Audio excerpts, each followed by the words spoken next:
하버드 대학교의 마이클 노든 교수와 두크 대학교의 댄 에리얼리 교수는 이케아 효과라고 하는 것을 발표하였습니다. 자기가 참여한 일이나 수거해서 만든 물건에 대하여 다른 것보다 더 좋게 평가하는 현상을 가리켜서 이케아 효과라고 이야기를 합니다. 사람들은 누구나 다 자기가 만들고 자기가 수고한 노력이 들어간 것들에 대하여 좋게 평가하는 경향을 가지고 있다는 것입니다. 만약 여기에 청소를 하였는데 어떤 사람이 나타나서 누가 이렇게 청소를 엉망으로 하였는가 말을 하게 된다면 그 이야기를 들은 사람은 그것이 마치 자기를 공격하는 것인 것처럼 방어하게 되고 그 사람에 대하여서 공격하게 된다는 것입니다. 자기가 한 일을 비방하면 그것이 곧 자기를 비방하는 것처럼 느끼고 자기가 한 것을 칭찬하면 자기를 칭찬하는 것까지 느끼는 것, 이것이 이케아 효과라고 말을 합니다.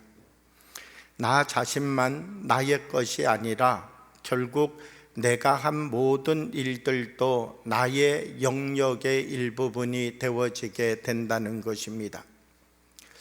오늘 성경을 보게 되면 하나님은 우리에게 말씀을 통하여 어떤 말씀을 하고 계시는가?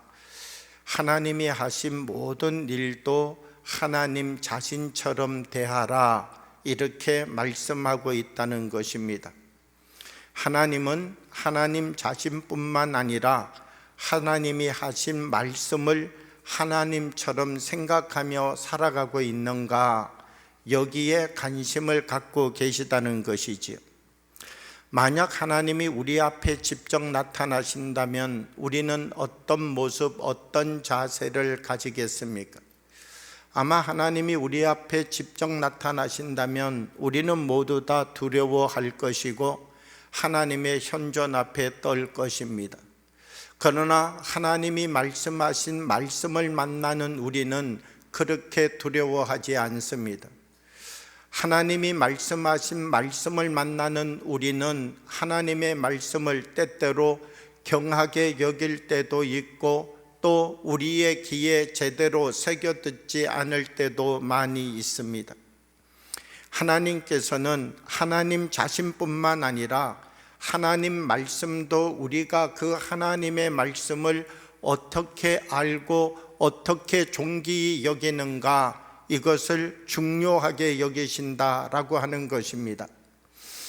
오늘 신명기 28장 1절의 말씀을 보면 내가 내 하나님 여호와의 말씀을 삼가 듣고 내가 오늘 내게 명령하는 그의 모든 명령을 지켜 행하면 내 하나님 여호와께서 너를 세계 모든 민족 위에 뛰어나게 하실 것이라 말씀합니다. 하나님은 누구에게 관심을 가지실까요? 하나님은 모든 사람에게 관심을 가지고 있지요. 왜냐하면 우리가 모두 하나님의 창조물이기 때문인 것이죠.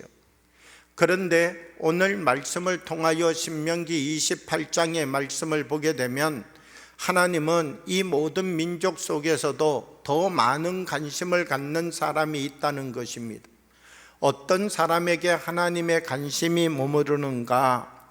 하나님이 말씀하신 그 말씀에 청종하는 사람, 하나님의 말씀을 대하는데 이 말씀을 하나님처럼 대하는 사람에게 하나님께서 그 사람을 복주시고 그 사람의 인생을 인도하여 주신다 말씀하고 있다는 것입니다.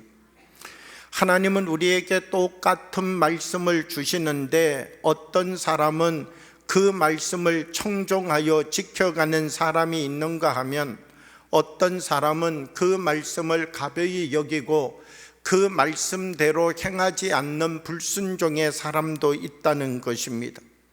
오늘 신명기의 말씀을 통하여서 하나님은 우리가 어떻게 하여야 하나님의 진정한 복을 누릴 수 있는 사람이 되는가? 하나님이 우리를 이 땅에 보내시고 우리를 통하여 이루고자 하시는 하나님의 그 거룩한 목적을 이뤄갈 수 있는 사람이 될 수 있는가 말씀해 주고 있다는 것입니다. 여기에 하나님의 그 뜻을 이루어 가기 위한 전제 조건이 있습니다. 그 전제 조건이 무엇인가 라고 하면, 너는 내 하나님 여호와의 말씀을 삼가 듣고 그리고 난 다음 모든 명령을 지켜 행하면, 이렇게 말씀합니다. 하나님의 말씀을 듣는 것과 행하는 것, 이것이 동시에 이루어져야 된다라고 말씀하는 것이죠. 하나님께서는 우리에게 말씀을 주셨습니다. 그런데 하나님은 사실 우리에게 말씀을 주는 게 목적이 아닙니다. 그리고 이 말씀을 주시고 때때로 우리로 깨닫게 하십니다. 그런데 깨닫게 하는 것만이 하나님이 우리에게 말씀을 주신 목적이 또한 아닙니다. 우리가 말씀을 읽을 때 하나님께서 성령을 보내어 주셔서 우리의 마음을 뜨겁게도 하십니다. 그런데 이것이 하나님이 우리에게 말씀을 주신 온전한 목적이 아니라는 것입니다. 말씀을 읽을 때 깨달을 수도 있고, 말씀을 읽을 때 성령의 뜨거움을 느낄 수도 있고, 말씀을 읽을 때 이런 말씀도 있었구나 알아갈 수도 있지만, 말씀을 주신 진정한 목적이 무엇인가 라고 하면 이 말씀대로 행하라는 것입니다. 하나님이 주신 이 말씀대로 행하는 삶 속에 하나님이 우리에게 주시는 그 깊은 하나님의 복의 신비가 들어있다 말씀하고 있는 것이죠.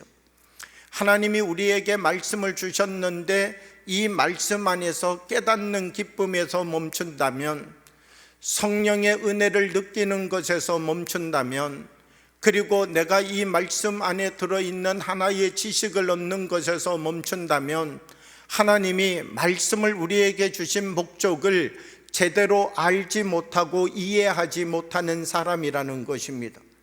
우리가 하나님이 우리에게 주신 이 말씀을 바르게 안다라고 하는 것은 무엇인가? 왜 이 말씀을 주셨는가? 그 말씀대로 행하여 살아가는 사람이 되라고 우리에게 이 말씀을 주었다는 것이죠. 그럼 우리는 하나님께서 이 말씀을 붙잡고 이 말씀대로 살아가라고 말씀을 주셨는데 왜 말씀대로 살아가는 것이 어렵습니까? 사람마다 자기의 기준이 있기 때문인 것이죠. 우리가 하나님의 말씀을 듣지만, 하나님의 말씀을 우리가 사모하지만, 하나님의 말씀을 듣기를 들어도 내 안에 나의 기준이 있다는 것입니다. 그리하여서 하나님의 말씀을 듣고 하나님 말씀의 기준대로 살아가는 것 아니라 자기 기준대로 살아가는 사람이 너무나 많다는 것입니다. 우리는 한번 고민하고 생각해 보아야 됩니다. 나는 정말 하나님이 말씀하시면 그 말씀이 나의 삶의 기준이 되어지고 있는가? 하나님이 내게 말씀하셨지만 이 말씀은 그냥 말씀이고 나는 여전히 내가 가지고 있는 기준으로 삶을 살아가고 있는가? 만약 하나님이 나에게 말씀하시는데 그 말씀이 나의 삶의 기준이 되지 못한다면 하나님 우리에게 하시는 말씀이 우리에게 어떤 의미와 어떤 가치가 있겠는가라고 하는 것입니다. 우리는 정말 하나님의 말씀과 같은 생각을 가지고 살아가고 있는가? 내가 정말 하나님의 말씀과 같은 생각을 가지고 살아가고 있다면 우리가 이야기하는 우리의 언어 속에 하나님의 말씀이 나타나야 되겠죠. 우리가 얼굴에 갖는 표정 속에도 하나님의 말씀이 나타나야 되겠죠. 우리가 손으로 행하고 또 발로 움직이고 사람들을 만나가고 살아가는 삶의 자리 속에서도 말씀이 나타나야 되겠죠. 우리는 우리 자신에게 질문해 보아야 합니다. 나는 정말 하나님 말씀을 기준으로 살아가기 위해 노력했는가? 아니면 지금 하나님 말씀을 기준으로 살아가기 위하여 노력하고 있는가? 지금까지는 하나님 말씀을 기준으로 살지 아니했지만 지금부터 앞으로는 이 하나님 말씀을 중심으로 살아가기 위하여 노력할 것인가? 만약 우리 자신에게 이와 같은 질문을 던지고 여기에 대한 해답을 우리 스스로 내리지 못한다면 하나님이 나를 부르셨다는 고백은 우리가 하나님 앞에 드릴 수 있지만 하나님이 내게 주시는 말씀과 전혀 다른 방향으로 우리는 인생의 삶을 살아갈 수 있다는 것입니다. 내가 현재 머물고 있는 자리에 대한 반성과 변화가 없다면 내가 지금 머무르고 있는 이 자리에 대하여서 나 자신을 더 깊이 들여다보고 내 자신을 바꾸어 낼 수 있는 그 거룩한 힘이 우리에게 없다면 우리는 성경을 읽고 말씀을 들어도 여전히 옛사람, 그 과거의 기준으로 인생을 살아가는 사람이 될 수밖에 없다는 것입니다. 성경을 보면 사도 바울이라고 하는 사람이 있습니다. 그가 사울이라고 하는 이름으로 살았을 때 그는 예수 믿는 사람을 핍박하는 사람이었습니다. 왜 사울이라고 하는 청년은 예수 믿는 사람을 옥에 가두고 채찍질하고 심지어는 돌을 던져서 그 사람이 죽게 만드는 일에 앞장서는 사람이 되었는가? 사울이라고 하는 사람은 자기 나름대로 기준을 가지고 있었기 때문입니다. 이 사울이라고 하는 청년, 예수님을 만나기 전에도 자기 기준이 있었던 것이죠. 저렇게 하나님을 모독하는 사람은 그냥 두면 안 되지, 저런 사람은 율법에 의하여서 반드시 내가 앞장서서 저런 사람은 처벌을 해야지, 자기가 가지고 있는 자기의 뜻이 옳고 바른 것이라고 생각하고 자기 생각과 다른 것은 틀렸다고 생각하는 이 기준을 가지고 살았던 사울이라고 하는 사람, 그가 다메섹에서 예수님을 만나게 되었다는 것입니다. 저는 이 사울이라고 하는 청년이 다메섹에서 예수님을 만나고 자기에게 던졌던 가장 깊은 질문이 무엇이었을까 생각해 봅니다. 아마 이 사울이라고 하는 청년은 다메섹에서 내가 바로 예수다, 이 음성을 듣게 되었을 때 그는 어떤 질문을 자기 자신에게 던졌을까요? 내가 지금까지 기준 삼고 살아온 이것이 과연 하나님이 원하시는 것이었는가? 내가 지금까지 기준으로 삼고 살아왔던 나의 인생이 잘못된 인생이었구나, 이것을 다메섹 석상에서 발견하게 된 것이지요. 그리고 이 사울이라고 하는 청년은 이름을 바울로 바꾸었습니다. 사울이라고 하는 이름을 가지고 살았을 때의 기준과 바울이라고 하는 이름을 가지고 살아가는 삶의 기준이 서로 다르다는 것이죠.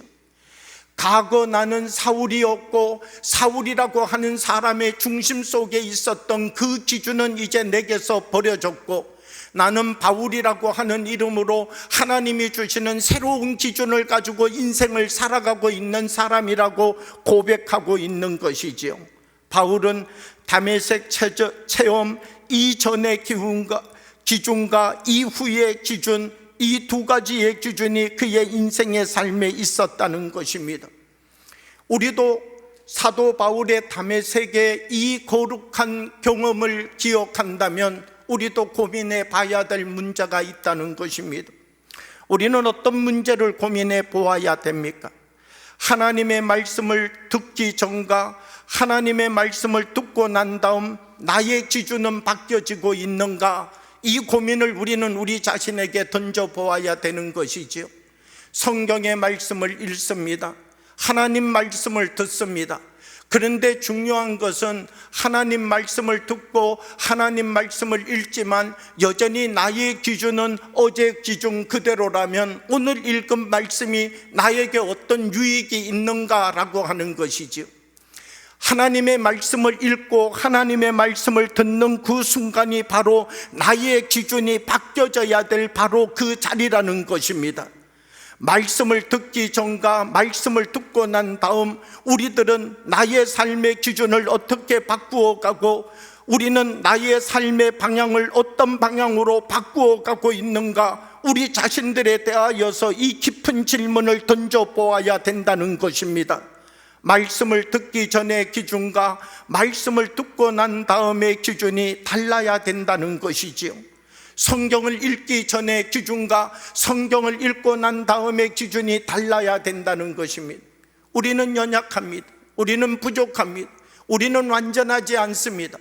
그렇지만 성경의 말씀을 읽어갈 때마다 하나님께서는 그때마다 우리의 눈을 열어주시고, 그때마다 힘을 주시고, 그때마다 깨닫게 하셔서 우리 안에 기준이 바뀌어지고 바뀌어져서 예수님과 같은 마음, 예수님과 같은 성품을 갖는 사람이 되도록 우리를 바꾸어가고 변화시켜가기 원하시는 분이 예수님이라는 사실을 우리는 기억하여야 된다라고 하는 것입니다. 하나님의 말씀대로 살아가는 이 거룩한 삶이 우리의 몸을 통하여 이 땅 가운데 나타나야 된다라고 하는 것이지요. 우리가 하나님 말씀을 듣고 그 말씀대로 살아가면 하나님이 우리에게 복을 주십니다. 어떤 복을 주십니까? 우리를 풍성하게 하십니다. 아, 하나님이 나를 지키시는구나. 하나님이 나의 인도자이시구나. 하나님께서 나에게 오늘도 구름 기둥을 보내주셨고 불기둥을 보내주셨구나. 하나님이 주시는 이 복을 누리는 사람은 자기가 어떤 상황과 어떤 조건 속에 있느냐가 중요한 것 아니라 하나님이 나를 채우시는 은혜를 누려가는 것이죠. 그런데 하나님의 복을 더 깊이 누려가는 사람에게는 어떤 일들이 일어나는가? 나에게 채워진 하나님의 복이 나를 넘어서서 다른 사람들과 함께 나누어지는 복을 누리는 것이지요. 그래서 첫 번째 복은 하나님이 나를 채우시는 복이고, 두 번째 복은 나를 넘어서서 소금과 같은 맛이 나오게 하는 것이지요. 그러므로 우리들 한 사람 한 사람 하나님이 주시는 참된 복을 누려가기 위하여서는 나를 넘어서서 다른 사람을 풍성하게 만드는 그 거룩한 복을 누려갈 수 있는 사람이 되어야 된다는 것입니다. 오늘 신명기 28장 4절과 5절의 말씀을 보면 이렇게 말씀합니다. 내 몸의 자녀와 내 토지의 소산과 내 짐승의 새끼와 소와 양들의 새끼가 복을 받을 것이며 내 강주리가 떡반죽 그릇이 복을 받을 것이며, 이렇게 말씀하고 있습니다. 나만이 아니라 나와 함께하는 모든 것이 복을 받게 된다는 것입니다. 누구를 통하여서요? 나를 통하여서. 하나님이 나 한 사람만 복을 주시는 것 아니라 내게 주신 복이 나를 통하여서 나를 만나는 모든 사람에게 이 복이 넘쳐나도록 하나님의 은혜로 나타나게 된다는 것이죠. 하나님과 우리가 함께 보면 하나님의 깊은 뜻을 우리는 때때로 다 알지 못합니다. 요셉이라고 하는 사람을 보면요, 형들의 손에 팔렸습니다. 얼마나 기구한 운명입니까? 이 요셉이라고 하는 사람, 그럼에도 불구하고 하나님께서 요셉에게 하나님의 말씀을 청종하는 그의 삶을 보시고 복을 주셨습니다. 그랬더니 보디발 장군의 집에 있는데 보디발 장군의 집을 형통하게 하였습니다. 감옥에 갔더니 감옥을 형통하게 하였습니다. 애굽의 국무총리로 세웠더니 애굽을 구원하고 애굽을 하나님의 손으로 형통하게 만드는 사람이 되었습니다. 이 요셉이라고 하는 사람, 이 한 사람이 하나님 말씀 듣고 하나님이 주시는 그 말씀대로 청종하는 삶을 살았더니 요셉이 서는 자리마다 하나님이 복되게 하시고 그가 서는 자리를 통하여 그를 위대한 사람으로 사용하였다는 것이죠. 요셉을 통하여 애굽을 구원하였죠. 만약 요셉이라고 하는 사람이 없었다면 애굽은요 7년 풍년을 맞았을 때는 흥청망청 지내다가 7년 흉년을 맞이하였을 때는 모두 다 굶어 죽고 말았겠지요. 그러나 하나님의 말씀에 귀를 기울이고 그 말씀을 듣고 그 말씀대로 행하여 갈 수 있는 사람, 이 한 사람을 통하여서 하나님의 새 역사를 만드셨다라고 하는 것입니다. 만약 요셉이라고 하는 사람이 감옥에 갇혔을 때 하나님의 이 긴 역사의 계획을 이해하지 못하고 나는 이제 끝났구나, 나는 아무도 나를 변호해 줄 사람도 없고 나를 이해해 줄 사람도 없고 나의 이 불행함을 설명해 줄 수 있는 사람도 없는데 내 인생이 끝났구나, 이렇게 생각하였다면 이 요셉이라고 사는 사람에게 그 다음 장의 페이지가 어떻게 나타날 수 있었겠습니까? 하나님의 그 큰 역사를 이해해 가는 데 있어서는 우리들이 한 걸음 한 걸음 주님과 동행하며 주님이 내게 준비하여 놓으신 그 크고 놀라운 은혜의 세계를 누리기 위하여서는 한 사람 한 사람 끝까지 청종하는 삶을 살아갈 수 있는 사람이 되어야 되는 것입니다. 만약 우리가 소설책 한 권을 읽는다면요, 첫 페이지를 한 장 넘기는데 주인공이 왜 이런 성격을 가지고 있는지, 주인공이 왜 이런 상처를 가지고 있는지, 이런 일들이 왜 일어나고 있는지 이해할 수 있는 사람은 없다는 것입니다. 그러나 한 장 넘기고 한 장 넘기고 또 한 장 넘기고 마지막 그 자리까지 이 소설책을 다 읽어가게 되면은요, 아, 주인공이 이래서 상처를 받았구나, 주인공이 이래서 힘들었구나, 그렇지만 주인공이 이렇게 다시 일어섰구나 라고 하는 것을 알게 되는 것이죠. 만약 소설책 한 권을 읽어가는 데 있어서도요, 이 소설책이 250쪽이라면 한 100쪽쯤 읽다가 한 사람이 말하는 거예요. 이 소설 너무 재미없어서 못 읽겠다, 주인공도 곧 죽을 것 같고 이것 흥미도 없고 이제는 읽어봐도 별 재미가 없다, 이제 주인공 너무 안타까운데 죽어가고 있는데 나는 더 이상 이 책을 읽고 싶지 않다, 그렇게 말한다면 100페이지를 읽고 그렇게 말하는 사람에게 200페이지까지 읽은 사람이 뭐라고 말하는가? 더 읽어봐라, 재밌다, 주인공이 죽을 것 같지만 그 병에서 살아난다, 그 주인공이 거기가 끝인 것처럼 보이지만 그 고난을 극복하고 일어서서 이제는 그가 하는 모든 일 속에 주시는 은혜를 누려가는 삶을 사는 사람이 되어져 있다. 100페이지까지만 읽어서 알지 못하는데 200쪽까지만 읽으면 그 중간에 또 다른 역사가 있다는 것을 알게 될 것이다. 하나의 소설책도요, 100페이지까지 읽고 소설책을 보는 사람과 200페이지까지 읽고 소설책을 보는 사람의 이 눈높이가 다르다라고 하는 것입니다. 하나님과의 관계도 그렇습니다. 우리가 하나님의 말씀을 듣고 행하는 삶을 살아가고 있지만 우리는 몇 쪽을 넘긴 자리에 내가 멈춰서 있는가라고 하는 것을 되돌아보아야 된다는 것입니다. 나는 이 하나님의 큰 그림 속에서 몇 장의 페이지를 넘긴 자리에 멈춰서 있는가라고 하는 것입니다. 나를 향한 하나님의 큰 계획이 있는데 이 한 장을 넘기고 이 한 장을 넘기고 이 한 장을 넘기고 이 한 장을 넘기면 요셉이 저 감옥에 갇히는 것, 노예로 팔려가는 것, 그거로 끝나는 것 아니라 이 요셉의 인생 속에 홍해를 건너고 요셉의 인생 속에 쓴물을 단물로 바꾸고 요셉의 인생 속에 요단을 건너서 아, 하나님께서 요셉의 인생을 이렇게 만드시고 사용하였구나, 하나님께서 그를 이렇게 사용하기 위하여 부르시고 세우셨구나, 요셉의 그 살아있는 신앙의 깊은 숨결을 우리는 알게 되고 우리도 느끼게 되는 것이지요. 하나님의 사랑이 여러분들을 향하여 있다는 사실을 잃어버리지 않기를 바랍니다. 나를 향한 하나님의 계획이 있음을 기억하기를 바랍니다. 하나님, 내가 지금 100페이지에 멈춰져 있다면, 하나님 내가 50페이지에 멈춰져 있다면 하나님이 나를 향하여 준비하여 놓으신 하나님의 이 마지막 페이지까지를 읽어가고 볼 수 있는 눈을 내게 허락하여 주옵소서. 우리 한 사람 한 사람이 믿음 위에 굳게 서서 주님이 우리에게 보여주시는 참된 사랑과 은혜를 누려갈 수 있는 하나님의 사람들이 되어야 된다는 것입니다. 하나님의 복은 나 한 사람 누리라고 주는 게 아니라는 것이죠. 나를 넘어서서 그 누군가에게 눈이 되어주고, 그 누군가에게 용기가 되어주고, 그 누군가에게 사랑이 되어주고, 하나님 내게 주신 복이 또 다른 사람을 일으켜내는 복이 되어지도록 사용하는 진정한 복을 만들어가는 주의 사람들이 되어야 된다는 것입니다. 예수님 이 땅에 오셔서 세리와 창녀를 친구로 삼으셨다 말합니다. 사람들은 예수님에 대하여 어떤 이야기를 말하고 있습니까?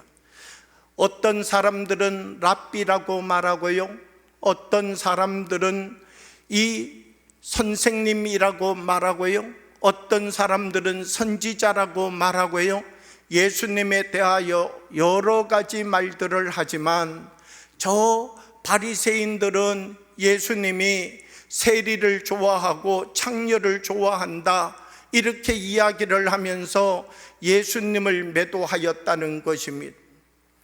예수님이 왜 삭개오를 만나셨을까요? 예수님께서 왜 막달라 마리아를 만나셨을까요? 예수님께서 삭개오를 만난 이유가 어디에 있습니까? 삭개오야, 내가 오늘 너의 집에 유하겠다. 예수님께서 삭개오의 집에 머무른 이유는 하룻밤 잠잘 곳이 없어서 너무나 배가 고프기 때문에 이 삭개오의 집에 가서 하룻밤 머물면서 하룻밤 맛있는 밥 얻어먹고 하루를 지내야 되겠다, 이래서 삭개오 집에 가셨습니까? 그렇지 않습니다. 이 삭개오를 만나서 이 삭개오에게 하나님의 그 거룩한 복을 나눠주기 위하여 삭개오를 만난 것이죠. 삭개오는 예수님 만나고 어떤 변화가 일어났습니까? 예수님 만나기 전의 기준과 예수님 만나고 난 다음의 기준이 완전히 바뀌어버린 사람이 되었죠. 과거에는 자기 기준으로 삶을 살았습니다. 과거에는 자기 생각을 기준으로 삶을 살았습니다. 그런데 예수님 만나고 난 다음 자기의 기준을 내려놓고 예수님 기준으로 자기의 인생의 삶을 살아가는 사람, 그 사람으로 변화되었다는 것이지요. 우리가 예수님 만나지만 예수님 만나는 이 만남 속에 무엇이 중요한가? 우리의 기준을 바꾸어가는 삶의 은혜가 있어야 된다는 것입니다. 하나님, 내가 어느 순간이 되면 나의 기준을 바꾸고 나의 삶을 바꾸겠습니다 라고 우리가 말하는 것 아니라 우리 한 사람 한 사람 말씀을 듣는 바로 그 자리가 나를 바꾸어가는 자리가 되어야 된다는 것입니다. 하나님께서 우리 한 사람 한 사람 우리들을 통하여 이루어 가고자 하시는 하나님의 큰 뜻이 어떻게 이루어져 갈 수 있는가? 말씀을 들을 때마다 청종하는 삶을 통하여 하나님 뜻이 이루어져 가고 하나님의 역사가 그 사람을 통하여 열매로 맺어져 가게 되는 것이지요. 사랑하는 효성영광교회 여러분, 우리들은 총동원 새생명 축제를 준비해 가고 있습니다. 우리 한 사람 한 사람, 주님 나도 이런 과거가 있습니다. 주님 나도 과거에 이런 기준을 가지고 살았습니다. 그런데 예수님 만나고 나는 다른 기준의 인생을 살아가고 있습니다. 그러나 아직도 이 세상 속에는 자기 기준으로 살아가는 그 기준에 결박당한 삶을 살아가는 수많은 생명이 있습니다. 저들도 주님을 만나 기준을 바꾸는 역사가 일어나게 하여 주옵소서. 이 거룩한 고백이 우리의 고백이 되어야 될 것입니다. 사랑하는 여러분, 여러분 한 분 한 분들이 복의 통로가 되어지기를 원합니다. 하나님이 내게 주신 은혜, 하나님이 내게 주신 사랑, 하나님이 내게 주신 말씀, 이 말씀을 우리들이 꼭 붙잡고 주님 말씀을 듣는 것에서 끝나는 것 아니라, 말씀을 깨닫는 것에서 끝나는 것 아니라, 이 말씀 내가 한번 은혜 받는 것에서 끝나는 것 아니라 이 말씀을 통하여 나의 인생을 바꾸어가는, 나의 기준을 바꾸어내는 새 말씀이 되게 하옵소서. 우리들이 기도하며 일어서서 우리의 몸된 교회가 하나님의 거룩한 기름 부으심으로 하나님의 기준을 가지고 살아가는 교회가 되어지도록 세워가는 하나님의 지체들이 되어지기를 주님의 이름으로 축복합니다. 함께 기도드리겠습니다. 사랑의 아버지 하나님, 우리 가운데 말씀을 주시고 은혜를 허락하여 주시고 눈을 뜨게 하여 주셔서 우리가 세상의 다른 지체로 살아가지 말게 하여 주옵시고, 이제는 거룩한 주님의 몸된 지체로 살아가는 주님의 사람들이 되도록 은혜를 베풀어 주옵소서. 말씀을 읽을 때마다, 말씀을 들을 때마다 나의 기준이 예수님 기준으로 바뀌어지는 복을 누리게 하여 주셔서 우리 한 사람 한 사람을 통하여 하나님의 크고 놀라운 일들을 이루어가는 하나님의 거룩한 복의 통로들이 되도록 사용하여 주옵소서. 예수님 이름으로 기도하옵나이다. 아멘.